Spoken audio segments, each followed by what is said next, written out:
All India railway men's federation के शताब्दी वर्ष समारोह के दौरान रेलवे कर्मचारियों ने आज राजा साइकिल चौराहे पर प्रभात फेरी निकालकर मौन व्रत रखा। फेडरेशन की मोहन चेलानी ने जानकारी देते हुए बताया कि AIRF की स्थापना 1924 में हुई और आज वह भारतीय रेलवे कर्मियों का सबसे बड़ा संगठन है। कर्मचारियों के लिए महंगाई भत्ता, बोनस, वेतन आयोग सहित अन्य कई मांगों के लिए वर्ष 1960, 1968 और 1974 की रेल हड़ताल के संघर्ष की साक्षी है और उसी विरासत और नींव के साथ हम 100वें वर्ष में प्रवेश कर रहे हैं। उन्होंने संबोधित करते हुए कहा कि AIRF दुनिया के चुनिंदा संगठनों में से एक है।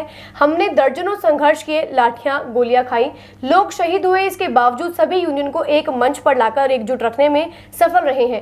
पूर्ववर्ती राष्ट्रीय नेताओं के बलिदान को नमन करते हैं। ऑल इंडिया रेलवे फेडरेशन का गठन 1924 में हुआ था और इस वर्ष हम शताब्दी वर्ष मना रहे हैं। ऑल इंडिया रेलवे फेडरेशन ने 99 वर्ष पूरे करके 100 वर्ष में कदम रखने का काम किया है और इस वर्ष को हम पूरे सभी कार्यक्रमों को शताब्दी वर्ष को समर्पित कर रहे हैं। 1960 में भारतीय रेल में एक ऐतिहासिक हड़ताल हुई थी और उसमें ये डिमांड थी कि रेल कर्मचारियों का नीड बेस्ड वेजेस का फॉर्मूला तय होना चाहिए, जो कम से कम एक छोटे परिवार को, 4 के परिवार को न्यूनतम आवश्यकता है उसके हिसाब से वेतन का निर्धारण होना चाहिए।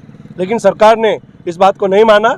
रेल कर्मचारियों ने हड़ताल की, हमारे यूनियन का मान्यता को रद्द करने का काम किया, लेकिन ऑल इंडिया रेलवे फेडरेशन ने, north western railway employees union ने, जो उस समय वेस्टर्न रेलवे एम्प्लॉइज यूनियन थी, संघर्ष का रास्ता नहीं छोड़ा। हमने संघर्ष किया और हमने मान्यता भी वापस से लेने का काम किया। 1 साल बाद सरकार को मजबूर होकर के मान्यता भी देनी पड़ी और जो न्यूनतम आवश्यकता के अनुसार वेतन का निर्धारण का जो फॉर्मूला है वो अगले वेतन आयोग ने उसको स्वीकार करने का काम किया और उसके रूप में महंगाई भत्ते के रूप में तमाम कर्मचारियों का वेतन जरूरत के आधार पर, मार्केट की जो महंगाई है उसके आधार पर मिलने का काम हुआ।